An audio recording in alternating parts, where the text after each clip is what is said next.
What's the deal, everybody? Welcome back to the channel. Jeremy Deal here, and today we're going over Air 2S, and I'm going to give you a one-year review. Well, almost one-year review. I got this when it came out late February of 2021, and since then, I have put a lot of flight hours on it. That being said, it's given me a lot of time to think about the things that I really like about this drone, why I'd recommend it, and a few little quirks I've noticed along the way. Let's get into it. Well, I guess there's nothing really to it but to get on into the stats, and I'm going to go ahead and read you off a few of my own from the past year just to show you I do know what I'm talking about when it comes to this drone. So, from February of 2021 to now, beginning of January 2022, these are my flight stats. So far, I'll put them all up right over there for you. 2,781 minutes of flight time, and once again, these are all just with the Air 2S, with a total of 189 takeoffs. 202 kilometers flown, and that breaks down to roughly 125.5 miles. 14 different cities, 167 houses for photography, and 103 houses for video. So that is how much I've used this drone and where I'm getting all of my relevant information that I'm going to be passing on to you right now. Now, first thing I do want to talk about is the image quality. When I'm speaking about this drone, keep in mind before I bought this drone, I came from a P4A, the Phantom 4 Advanced line. So I'll be comparing it directly to that and not the newest drones like the Mavic 3. Obviously, the Mavic 3 has a better image quality, but I'm going over the Air 2S in particular. So the image quality on the Air 2S is really good, especially if you're photographing in RAW. And once again, this whole review is going to be related directly to real estate photography and video because that is where I'm making the majority of my income and testing this the most out in the field. The raw imagery that this produces for photos is incredible. It blows the Phantom 4 out of the water. I know the Phantom 4 is good for mapping and stuff like that, but when it comes to doing photo and video on houses, I recommend something like the Air 2S. The Mavic 3 is available, but I hear a lot of little quirks about that as well, so I am perfectly fine sticking with my little Air 2S for now, because in my opinion, there's no need to upgrade until you actually need to upgrade. So going on that, we'll talk about the flight time.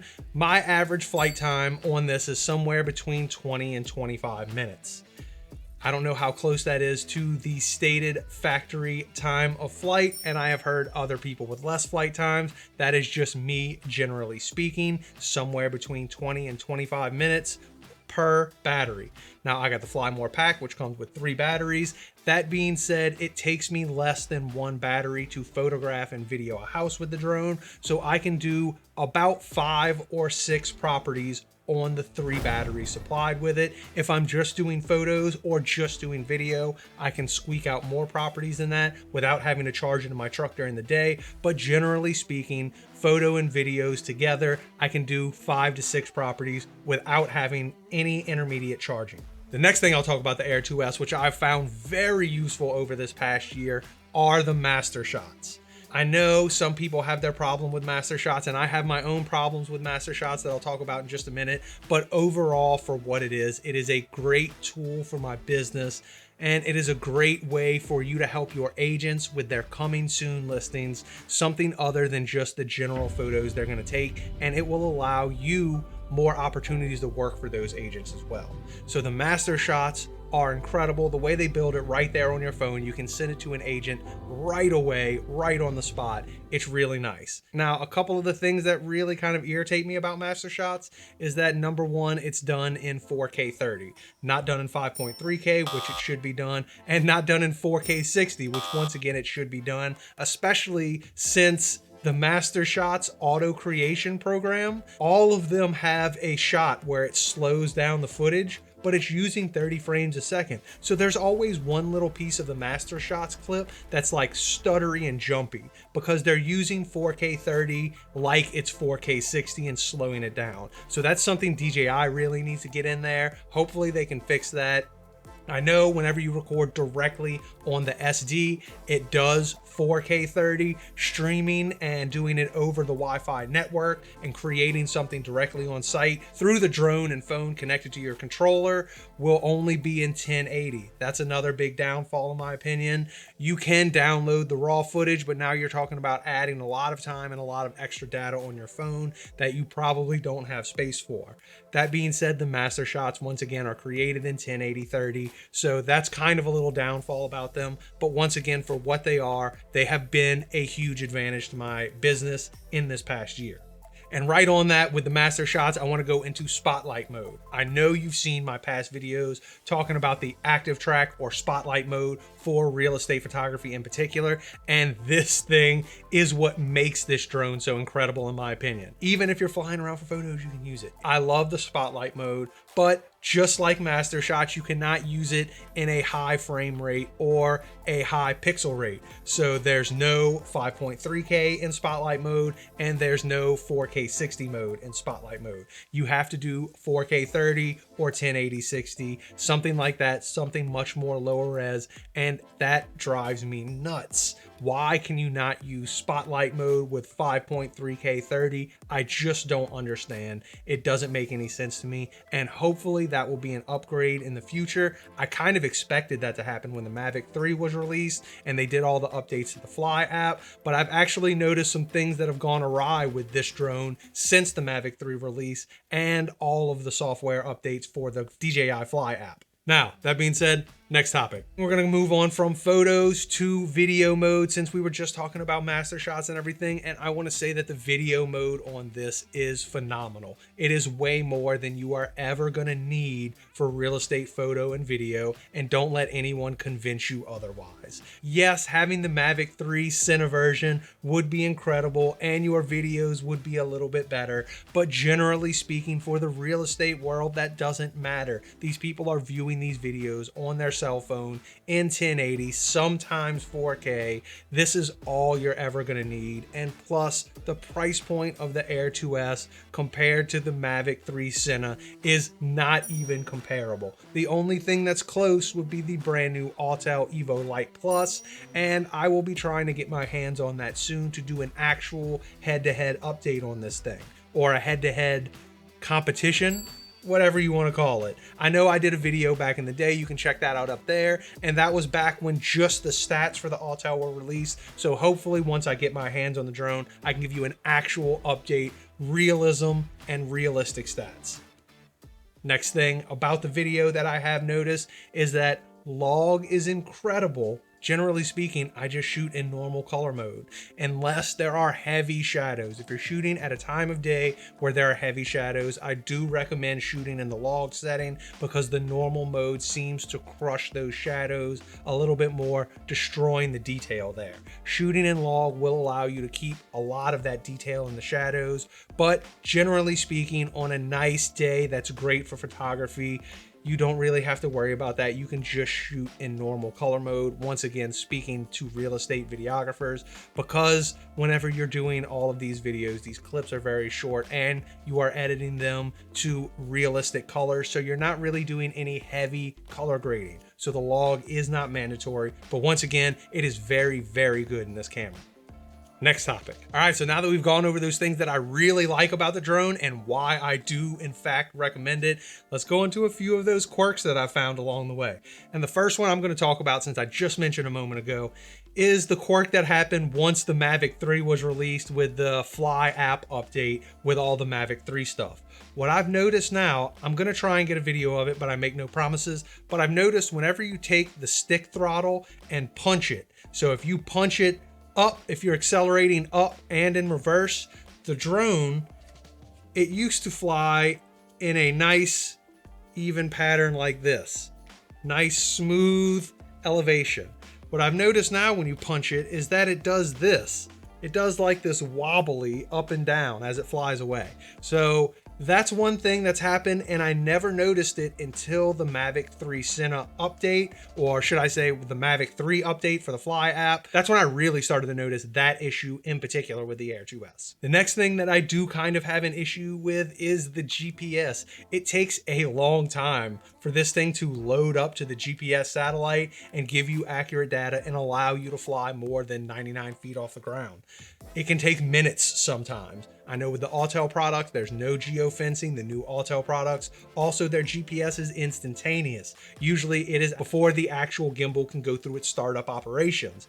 But DJI, I don't know if it's just the Air 2S or if it's DJI in general, it seems the GPS load up and the initial startup of the drone takes a long time, and that can be quite annoying. I have the drone just flying up there, wasting through 15% of my battery life, waiting for the GPS to pick up.